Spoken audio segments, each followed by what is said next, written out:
¿Qué tal? Saludos. Estoy compartiendo el libro La historia oculta de la creación del Estado de Israel de Alison Weird.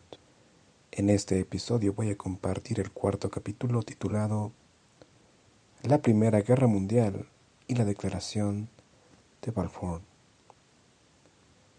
Recuerda escuchar los 3 primeros episodios con los 3 primeros capítulos en los que ya hemos visto cómo se va creando el sionismo, su influencia en Estados Unidos, los Perushim, y esos los encuentras acá mismo.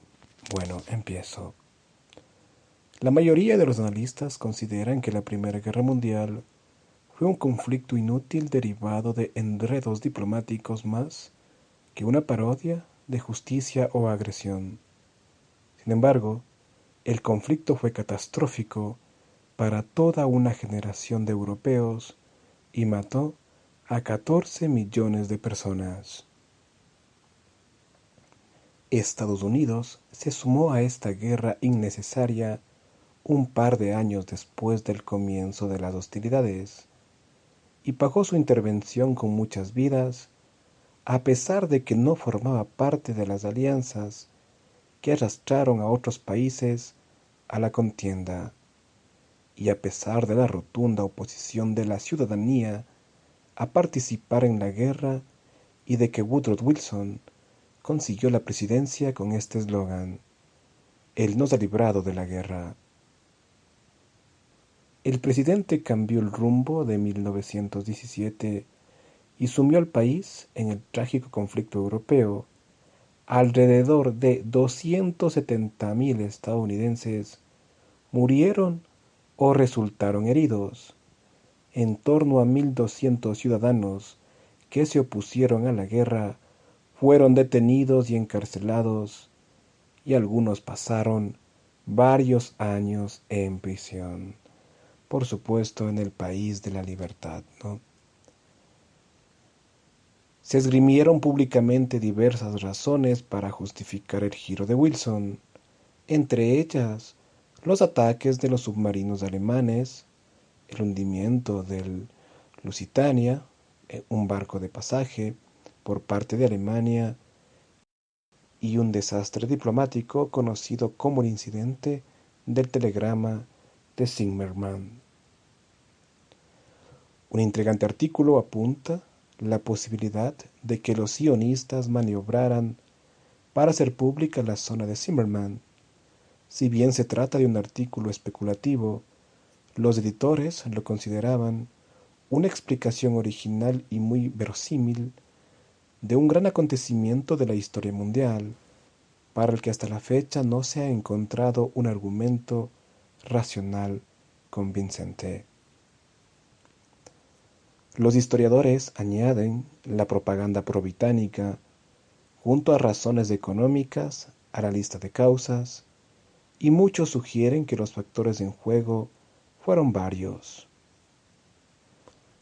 Aunque los estadounidenses hoy están al corriente de muchos de estos hechos, pocos saben que el sionismo fue al parecer uno de esos factores. Diversas pruebas documentales demuestran que los sionistas presionaron a Estados Unidos para que entrase en la guerra junto a Gran Bretaña a cambio de un acuerdo que garantizaba el apoyo británico a la colonización sionista de Palestina. Fíjate cómo ocasionaron 200.000 muertes estadounidenses, ¿no? Pero bueno. Los sionistas comprendieron desde el primer momento que para conseguir el objetivo de crear un Estado judío en un territorio ya habitado por no judíos, necesitaban el respaldo de una de las grandes potencias. Tantearon al Imperio Otomano, que controlaba Palestina por aquel entonces, pero éste les negó su apoyo, aunque ofreció a los judíos establecerse en otros territorios otomanos y convertirse en ciudadanos turcos. Fue entonces cuando se dirigieron a Gran Bretaña, que también en un principio mostró un escaso entusiasmo. Destacados expertos en Oriente Medio como Gertrude Belt señalaron que Palestina era árabe y Jerusalén una ciudad sagrada para las tres grandes religiones monoteístas. El futuro ministro de Exteriores británico, Lord George Curzon, hizo declaraciones similares, que Palestina ya estaba habitada por 500.000 de árabes, a quienes no les gustaría ni ser expropiados por inmigrantes judíos, ni convertirse en meros proveedores de leña y acarreadores de agua para ellos. Sin embargo, una vez Gran Bretaña se sumó a la Primera Guerra Mundial, y especialmente en 1916, un año desastroso para los aliados, en el que hubo 60.000 víctimas británicas en un solo día, los sionistas pudieron jugar su carta ganadora. La crónica de la BBC sobre la batalla de Somme revela que el número de bajas registrado el primer día ascendió a 60.000, y al caer la noche los muertos eran 20.000. Entre ellos figuraba el 60% del total de los oficiales. La batalla duró 4 meses y medio. Si antes apelaban a argumentos religiosos o idealistas, los líderes sionistas se vieron en condiciones de introducir una motivación especialmente poderosa: decir al gobierno británico que los sionistas de Estados Unidos presionarían hasta que el país entrase en la guerra al lado de los británicos, si éstos prometían apoyar después la creación de un hogar para los judíos en Palestina. En 1917, el ministro de Exteriores británico, Lord Balfour, envió una carta al líder sionista Lord Rothschild. La misiva, conocida como la Declaración Balfour, prometía que Gran Bretaña favorecería la creación en Palestina de un hogar para el pueblo jota y pondría todo su empeño para facilitar la consecución de este objetivo. La carta matizaba a continuación levemente la promesa, señalando que debía quedar claro que no se haría nada que pudiera menoscabar los derechos civiles y religiosos de las comunidades no jotas afincadas en Palestina. Bueno, evidentemente eso no pasó, ¿no? Las comunidades no jotas representaban para entonces el 92% de la población de Palestina. Cuando los enérgicos esfuerzos de inmigración por parte de los sionistas habían logrado un ligero aumento del porcentaje de judíos residentes en Palestina. La carta, aunque oficialmente firmada por el ministro de Exteriores británico Lord Balfour, tardó 2 años en redactarse y fue objeto de sucesivas correcciones, tanto de los sionistas británicos y estadounidenses como de los dirigentes británicos. El líder sionista Nahum Sokolov revelaría más adelante que cualquier idea que surgiera en Londres se sometía al análisis de la organización sionista en Estados Unidos, y cualquier sugerencia de este país se recibía en Londres con la máxima atención. Sokolov afirma que los sionistas británicos recibieron ayuda sobre todo de los sionistas estadounidenses. Entre Londres, Nueva York y Washington había una comunicación constante, ya fuera telegráfica o personal, lo que produjo una unidad perfecta entre los sionistas de ambos continentes. Sokolov elogiaba especialmente la beneficiosa influencia personal del honorable Louis Brandeis, magistrado del Tribunal Supremo. En el episodio anterior revisamos muchísimo sobre Louis Brandeis y su relación con los Perushim. La versión definitiva de la declaración es de Leopoldo Amery, un político británico de quien más tarde se supo que era un ferviente sionista, por supuesto. Parece ser que la idea de hacer una declaración de estas características había sido promovida inicialmente por Horace Cullen, el fundador de los Perushim, que también lo revisamos en el episodio anterior. El autor, Peter Rose, revela: la idea les llegó a los británicos de una fuente improbable. En noviembre de 1915, mucho antes de que Estados Unidos entrara en la guerra, el fértil cerebro de Horace Cullum ya había alumbrado la idea de una declaración de los aliados que defendiera, con toda la sutileza necesaria, los derechos nacionales de los judíos en Palestina. Groves cuenta que Cullum propuso la idea de un amigo británico muy bien relacionado, y éste se encargó de transmitirla. Según Cullum, la declaración daría un cauce natural a la simpatía espontánea de las masas jotas por los ingleses, franceses e italianos. Cullum le dijo a su amigo que eso contribuiría a quebrar la neutralidad de Estados Unidos. Sabiendo que este era el objetivo de la diplomacia británica, desesperada por conseguir que Estados Unidos combatiera a su lado. Groves añade: la idea de Cullum prendió una chispa de interés en Whiteholt.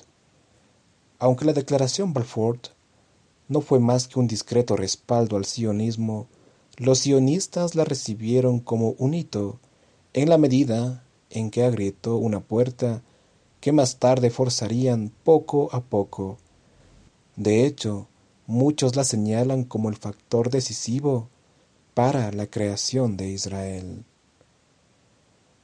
Por ejemplo, Groves señala: la promesa de su hogar para los judíos en Palestina abrió el camino a la partición de Palestina y, con ello, la creación del Estado de Israel. De estas negociaciones en torno a la Primera Guerra Mundial se hacen eco diversos documentos.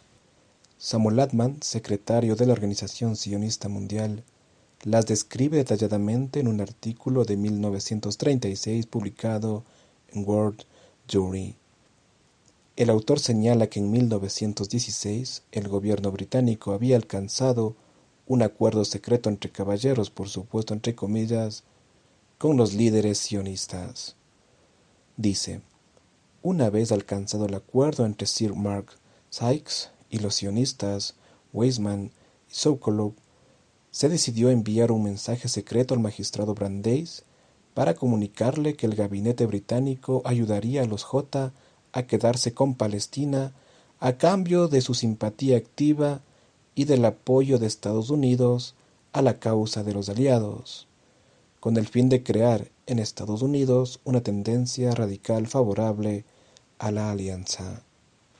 Ladman revela que, cuando los británicos aceptaron ayudar a los sionistas, esta información se dio a conocer a la prensa, que rápidamente empezó a posicionarse a favor de que Estados Unidos se sumara a la guerra al lado de Gran Bretaña. Ladman alegaba que los sionistas habían cumplido su parte del contrato y que fue con ayuda de los J como Estados Unidos entró en la guerra en el bando de los aliados, lo que provocó la derrota de Alemania. Y acto seguido añade que Alemania seguía dolida desde entonces, lo que contribuyó en buena medida a que el antisemitismo ocupe un lugar tan importante en el programa nazi. Bueno, no, recordemos, 200.000 muertos de Estados Unidos gracias a estas artimañas. El secretario británico para las colonias, Lord Cavendish, también hablaba de este gran acuerdo y de sus consecuencias en un memorándum de 1923 dirigido al gabinete británico, y afirmaba: el objetivo de la Declaración Balfour era ganarse las simpatías de los J influyentes y de las organizaciones J del mundo entero para el bando aliado, y podría decirse que las negociaciones con los sionistas tuvieron de hecho un efecto notable para adelantar la intervención del gobierno de Estados Unidos en la guerra. El antiguo primer ministro, Lloyd George, se refiere al acuerdo en parecidos términos ante una comisión británica en 1935. Los líderes sionistas nos hicieron la promesa definitiva de que si los aliados se comprometían a facilitar la creación de un Estado para los J en Palestina, ellos harían todo lo posible por fomentar la simpatía y el apoyo de los J de todo el mundo a la causa de los aliados, y cumplieron su palabra. El escritor y profesor de universidad Frank Manuel revela que George declaró en 1937 que el estímulo de la guerra por parte de los J estadounidenses fue uno de los principales motivos por los que, en un momento desgarrador de la guerra europea, los miembros del gabinete se avinieron finalmente a respaldar con su voto la declaración. El diplomático de carrera estadounidense Evan Wilson, que había sido ministro cónsul general de Jerusalén, también describe este acuerdo en su libro Decisión en Palestina. Afirma que la declaración Balfour se les ofreció a los J principalmente con el fin de obtener su apoyo en la guerra y de impedir una promesa similar por parte de las grandes potencias centrales, enemigas de Gran Bretaña en la Primera Guerra Mundial. El biógrafo oficial de George, el escritor Malcolm Thompson, afirmaba que el factor determinante en la decisión para lanzar la declaración Balfour fue el plan de conseguir mediante alguna concesión militar el apoyo de los sionistas de Estados Unidos a la causa de los aliados en la Primera Guerra Mundial. La historiadora sionista Naomi Cohen hace una valoración parecida a la declaración Balfour que califica como una medida de guerra y señala: su objetivo inmediato era ganarse la simpatía de los J para los aliados, sobre todo en Estados Unidos, y reforzar los intereses estratégicos de Inglaterra en Oriente Próximo. La declaración fue fruto de las presiones, afirma Cohen, de destacados sionistas en Inglaterra, así como Brandeis, que medió con el presidente Wilson. Finalmente, David Ben-Gurión, el primero en ocupar el cargo de primer ministro del futuro Estado de Israel, señaló en 1939: hasta cierto punto Estados Unidos había desempeñado un papel decisivo en la Primera Guerra Mundial y los J estadounidenses tuvieron un peso notable, conscientemente o no, para conseguir la declaración Balfour. La influencia de Brandeis y otros sionistas en Estados Unidos permitió al sionismo establecer una alianza con Gran Bretaña, una de las grandes potencias mundiales, lo que sin duda constituyó un logro extraordinario para un grupo ajeno al Estado y da la medida del inmenso poder que ya entonces tenían los sionistas. En palabras del historiador Kolsky, el movimiento sionista era entonces una fuerza importante en la política internacional. Los sionistas estadounidenses también intervinieron para impedir un rápido acuerdo de paz con el Imperio Otomano. En mayo de 1917, el secretario de Estado, Robert Lansing, recibió un informe en el que se señalaba que los otomanos se mostraban sumamente recelosos ante la guerra y quizá fuera posible inducirlos a romper con Alemania y firmar la paz por separado con Gran Bretaña. Esta paz habría contribuido al esfuerzo británico para ganar la guerra. La victoria seguía estando muy lejos de ser segura, pero habría impedido a Gran Bretaña quedarse con Palestina y facilitar un Estado J. A pesar de que el Departamento de Estado creía que una paz otomana por separado era una apuesta arriesgada, decidió enviar emisarios para explorar la posibilidad. Felix Frankfurter formó parte de la delegación y, en última instancia, convenció al líder de la misma, el antiguo embajador Henry Morgenthau, para que renunciara a intentarlo. En episodios anteriores también vimos, ¿no?, la influencia de Felix Frankfurter ya en Estados Unidos. A los funcionarios del Departamento de Estados Unidos, convencidos de que los sionistas habían colaborado en el sabotaje de esta misión para un posible acuerdo de paz, no les hizo gracia. Los sionistas interpretaban en muchas ocasiones el malestar que suscitaban sus acciones como una prueba de antisemitismo, por supuesto, de los diplomáticos estadounidenses. Pero seguramente no será anti-norteamericano ocasionar que murieran 200.000 jóvenes estadounidenses, ¿no? Pero bueno, así piensan estas personas. Bueno, voy a compartir ciertas notas que, como hemos dicho en episodios anteriores, contienen muchísima información y que Alison Weir las coloca en las notas. Bueno, veamos. Las actas de sedición y espionaje de Wilson derivaron en el encarcelamiento de 1.200 ciudadanos estadounidenses. Walter Matthey, de Iowa, fue condenado a 1 año de prisión por aplaudir un discurso contrario al reclutamiento en el país de la libertad, ¿no? Recalco. Walter Heinecker, de Dakota del Sur, fue condenado a 5 años en Leavenworth por decirle a un hombre más joven que era una locura enviar a nuestros muchachos a Europa para que los maten a miles solo porque a Wall Street le interesaba. Bueno, este hombre no se equivocaba, ¿no? 200.000. Pero por supuesto que hicieron en el país de la libertad condenarle a 5 años. Arban Sugarman, del condado de Sibley, en Minnesota, fue condenado a 3 años en Leavenworth por señalar que el reclutamiento era anticonstitucional y por decir, se suponía que esto es un país libre y es una mierda.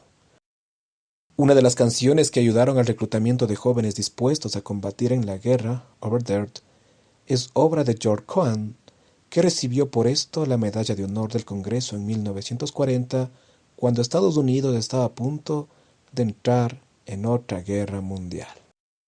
Bueno, nota 68, ¿no? Recuerden lo que habíamos visto, de que los árabes eran la mayoría, ¿no? Y no estarían dispuestos a ser los cortadores de leña del pueblo elegido. Pero bueno, veamos lo que dice en la nota 68. Este fue un pronóstico tristemente cierto. A comienzos de la década de 1960, el cónsul general de Estados Unidos en Jerusalén escribió: a propósito de la ciudad, creo que puedo afirmar con seguridad que en el Israel actual, los árabes son en gran medida los proveedores de leña y acarreadores de agua de los israelíes dominantes. Bueno, dentro de esta misma nota vamos a ver que si hubieron judíos que se opusieron a esto, ¿no? Lastimosamente, estos no tuvieron el poder para evitarlo. Otros cargos públicos británicos se opusieron también al sionismo. John Glass señala: el único judío del gabinete británico, Edwin Samuel Montagu, secretario de Estado para la India, manifestó su rechazo a hacer pública la declaración. Montagu definió el sionismo como una creencia política perversa y agregó que al favorecerlo, la política del gobierno de Su Majestad era antisemita. El presidente de la Junta de Judíos Británicos, David Alexander, y el presidente de la Asociación Anglo-Jota, Claude Montefiore, así como la mayoría de los rabinos ortodoxos, se opusieron igualmente a la empresa sionista. Nota 70. Yale, descendiente del fundador de la Universidad de Yale, era una autoridad en Oriente Medio y había desempeñado diversos cometidos en la región al servicio del Departamento de Estado. Entre otras cosas, fue miembro de la Comisión King-Crane y trabajó muchos años como profesor de historia. Yale dice: los sionistas de Inglaterra se propusieron conseguir el apoyo británico a su causa y lo lograron a finales de 1916. Fue un éxito asombroso, fruto de una gran habilidad y una energía y determinación inquebrantables. Los métodos a los que recurrieron para conquistar al gobierno británico fueron diversos y, en algunos casos, necesariamente turbios. Más adelante añade: los sionistas de Inglaterra comprendieron que la manera de dirigirse a los líderes británicos era apelando a sus propios intereses e ideales, y señala: los medios empleados se adaptaron admirablemente a las características y la perspectiva personal de los hombres a quienes debían influir. Algunos llegaron a persuadirlos de que el sionismo era la materialización de las profecías del Antiguo y del Nuevo Testamento. Los sionistas también apelaron al idealismo de muchos británicos hasta convencerlos de que esa era una solución para el antisemitismo y podía ser la expiación de Europa cristiana y podía ser la expiación de la Europa cristiana por su larga persecución a los Jota. Fue necesario que algunos altos cargos llegaran a creer que el sionismo era una causa justa y noble, de gran trascendencia para el bienestar mundial, tanto como para la del pueblo Jota. A otros hubo que convencerlos de que su apoyo al sionismo les garantizaría el respaldo entusiasta de los Jota del mundo entero, y él subraya que en 1916 las perspectivas de los aliados eran poco prometedoras, y cita las declaraciones de un líder sionista, según las cuales los sionistas trataron de convencer a los dirigentes británicos de que el mejor y quizá el único modo, y estaban en lo cierto, de inducir al presidente de Estados Unidos a entrar en la guerra era garantizarse la cooperación de los J sionistas, prometiéndoles a cambio Palestina. Con el fin de reclutar y movilizar la fuerza hasta entonces desconocida de los sionistas estadounidenses y de otros países en favor de los aliados sobre la base de un acuerdo quid pro quo. Una vez que los sionistas hicieron su parte, contribuyendo por todos los medios a la entrada en la guerra de Estados Unidos, la Declaración Balfour de 1917 no fue sino la confirmación pública del pacto secreto entre, comillas, caballeros de 1916. Y él afirma que, después de seducir a los círculos internos del gobierno británico, los sionistas dirigieron sus esfuerzos a obtener la aquiescencia de Francia, Italia y Estados Unidos a su programa. En 1903 los sionistas contrataron al despacho de abogados del futuro primer ministro Lloyd George. Bueno, en la nota 75 referente a Leopold Amery vamos a profundizar. Amery, que había ocultado sus raíces judías, trabajó para el sionismo de distintas maneras. Dave Anson, una escritora pro-israelí, señala: como secretario militar adjunto de la Secretaría de Estado para la Guerra, Amery desempeñó un papel decisivo en la creación de la Legión Judía, integrada por 3 batallones de soldados jotas que prestaron servicio en Palestina a las órdenes de Gran Bretaña durante la Primera Guerra Mundial y fueron los precursores de las fuerzas de defensa de Israel. Parece ser que he metido baza en el asunto, no solo en la Declaración Balfour, sino también en la génesis del actual ejército israelí, declara Amery con orgullo. Como secretario de los dominios 1925-1929, Amery fue responsable del mandato palestino y apoyó enérgicamente el crecimiento y desarrollo de la comunidad jota en Israel.